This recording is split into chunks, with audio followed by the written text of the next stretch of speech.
Good evening students, welcome to 8th standard social science class. Already we wrote the one word in your book, so we need to revise the question answer. History lesson 1, revise the question answer. Please follow the question answers. Write about the importance of Kurukulas. Write about the importance of Kurukulas. The main objective of Kurukulas was to have complete learning, leading a disciplined life and realizing one's inner potential. Second point, students lived away from their homes for years together till they achieved their goals. Third point, the Gurukula was also the place where the relationship between the Guru and student strengthened with time. We need to write any 2 points only this question. Next question, name the most notable universities that evolved in ancient India. The most notable universities were situated at Taxila, Nalanda, Vallabhi, Vikramasila, Odantaburi and Jagadala. Write a short note on Taxila. Taxila was an ancient Indian city which is now in northwestern Pakistan. Second point, it is an important archaeological site and the UNESCO declared it as a World Heritage Site in 1980. Its fame rested on the university where Chanakya is said to have composed his Arthasastra. Fourth question, mention the education centers flourished in Chola period.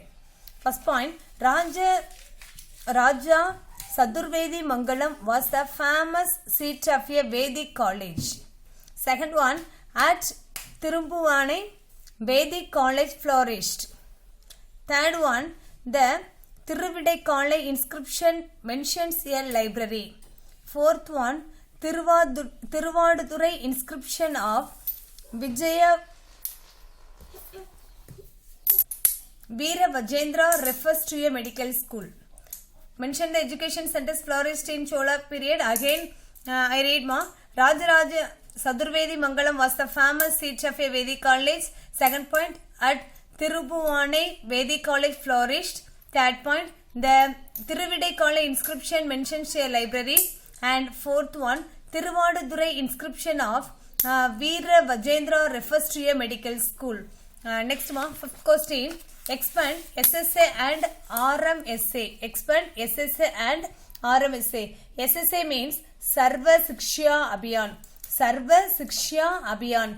RM essay Rashtra Madhyamik Siksha Abhiyan. Sixth question.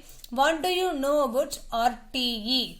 Right to Education. RTE means Right to Education. Provides for free and compulsory education to all children from the age of 6 to 14 years. Okay, 2 mark over. Next, details. What were the sources of education in ancient India? First point, the concept of education might have originated from the Vedas. Second one, our ancient education system emphasized on values such as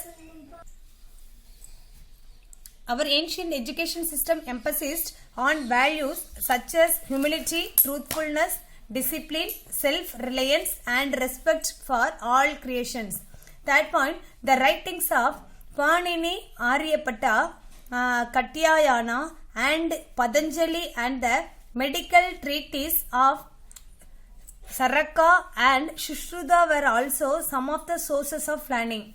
Fourth one, various disciplines such as history, logic, interpretation, architecture, polity, agriculture, trade, commerce, animal husbandry and archery were taught.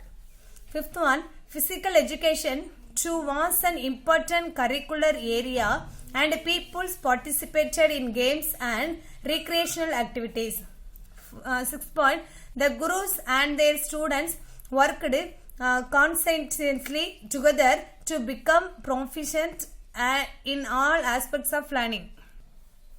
Once again, 6 point, the gurus and their students worked conscientiously together to become proficient in all aspects of learning. And 7 point, in order to access student skills, literary debates were organized. And 8th one, a system of peer learning was also practiced.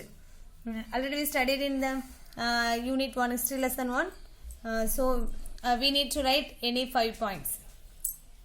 And second question, write a paragraph about the education under the British rule.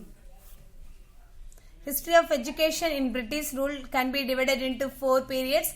First one, from the early days of the British rule up to 1813, and second period from 1813 to 1853. Third period from 1854 to 1920, and the last period from 1921 to 1947. First phase. We need to write all phases in 2 points. In 2 points in all phases. First phases, second phases, third phases, and fourth phases. And third detail. Describe the national policy on education. Here is very important one. The first national education policy of 1968 marked a significant step in the history of education in post-independent India. Second point, it aimed to promote national progress, a sense of common citizenship and culture, and to strengthen national integration. Third point, the new education policy was introduced in 1986 to transfer a static society into a vibrant one with a commitment to development and change. Fourth point, the new education policy called for a child-centered approach in primary education and launched Operation Blackboard to improve primary schools nationwide. And fifth one, the new education policy was revised again in 1992. If envisaged the formulation of a national curriculum framework, emphasis on in-service education, improvement of facilities, and streamlining of the evaluation system at the secondary stage. And the fourth detail, give a detailed account on education under the Cholas. Fourth detail, this is an important one. The Chola period was the most brilliant and creative period in the Tamil literature. Second point, Tamil education enjoyed a greater connection with religion and temple. Third point, free education was given to people.